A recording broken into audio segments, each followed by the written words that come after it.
Celebrations breaking out in Gaza on Monday after Hamas agreed to a ceasefire proposal put forth by Egypt and Qatar. But many questions still remain, with Israel claiming the two sides are still far apart. I can confirm that Hamas has issued a response. We are reviewing that response now and discussing it with our partners in the region. We continue to believe that a hostage deal is in the best interests of the Israeli people. It's in the best interest of the Palestinian people. The details of what Hamas has actually agreed to are not fully known, but the most recent framework called for the release of 20 to 33 hostages over several weeks in exchange for a temporary ceasefire and the release of Palestinian prisoners.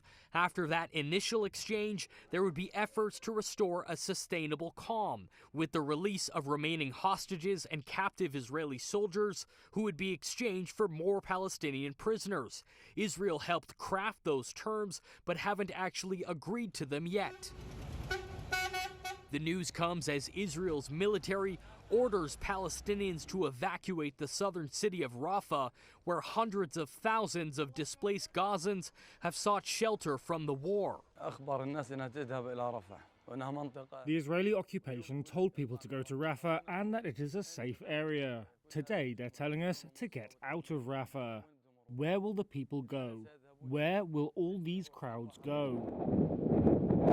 Residents in the south say that Israel's military dropped airstrikes on Rafah just hours after issuing evacuation orders. There is nowhere safe to go in Gaza. The Israeli government has previously marked areas as safe and subsequently dropped bombs on those areas. It has also struck civilians following Israeli evacuation orders trying to flee to safety. Sources familiar with Israel's plans say that a limited incursion into Rafah was intended to keep pressure on Hamas to agree to a hostage deal.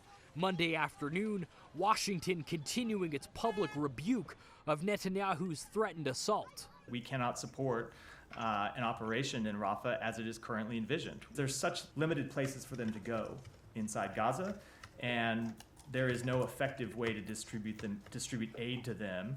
Prime Minister Benjamin Netanyahu's office says that Israel will now send a delegation to Cairo in an effort to close gaps with Hamas. Meanwhile, Israel's military spokesperson says the offensive continues, saying, quote, "We are still operating in the Gaza Strip and will continue to do so."